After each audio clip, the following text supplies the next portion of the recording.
Viral ngayon ang matinding birada ni Kamanggagawa Party List Representative Eli San Fernando sa administrasyon ni Bongbong Marcos.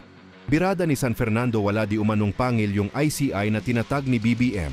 Anya magiging isang malaking PR. Nalang daw ito ayon pa kay San Fernando.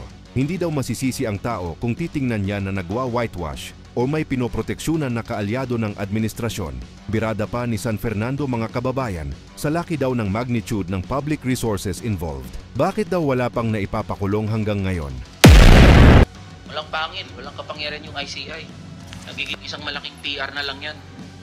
At hindi natin masisisi yung mga tao kung tinitignan yan na parang nagwa-whitewash na lang. O parang may pinoproteksyonan na kaalyado ng administrasyon. Uulitin ko sa laki nga sa magnitude ng public resources involved.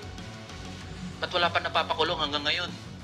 Walang pangil. We are questioning the credibility of the ICI. We are questioning the credibility of the ICI. Ginagamit to para pagtakpan yung mga kaalyado ng administrasyon. O ayan mga boss, dahil hindi naman natin nakikita at nalalaman kung anong pinaggagawa dito sa ICI, pumunta tayo dito mismo para magsumite ng urgent appeal na i-live stream ang lahat ng proceedings ng Independent Commission for Infrastructure. Sa halip na magbigay ng sagot, nangyayari, mas maraming tanong at kalituhan ang nangyayari dulot ng ICI. Bakit kanyo? Bakit kasi tinatago? Hindi natin alam kung anong pinag-uusapan at anong nangyayari doon sa loob ng proceedings. Ang pinag-uusapan natin dito ay daang bilyong piso o maaaring trilyong piso na nawala, natangay, dulot ng anomalous and ghost flood control projects. Matter of public interest yan. Karapatan nating malaman kung ano ang nangyari at saan napunta ang pera nating mga manggagawa at ordinaryong Pilipino. Halimbawa, sinabi ng ICI, wala daw sila nakikita na direktang koneksyon o link sa mga politiko. Ang nakikita lang nila yung mga kontraktor at mga engineer. Talaga ba? Sinong pinagloloko nyo? Kahit under oath, pinagsasabi na ng mga kontraktor, ng mga district engineer na meron silang kasabwat ng mga senador, mga congressman, tapos sasabihin nyo walang direktang koneksyon.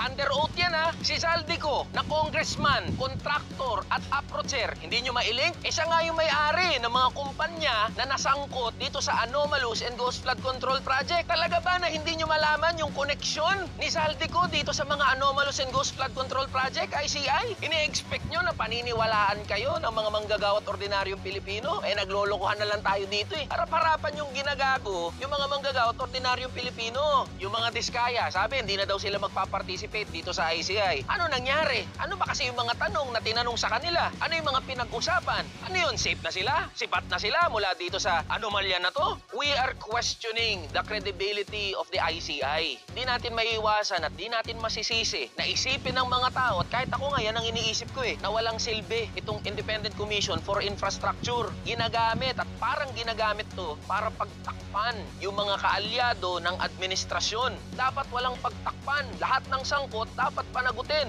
At kung kailangang ikulong, kahit pa kaalyado ninyo, kakampi ninyo, ikulong ninyo. Hayaan nyo na magalit ang mga tao. Putangin na yan. Pera namin pinag-uusapan dyan Kaya mga boss, kung mananatili na ganito, nagagaguhan lang tayo, nagtataki pa ng tae, dapat dito tayo mag-rally. Kalampagin natin, bulabugin natin ang ICI. Nang sa gayon, mabigyan ng hustisya ang mga manggagawa at ordinaryong Pilipino dahil ang pinag-uusapan natin dito, buwis ng mamamayang Pilipino.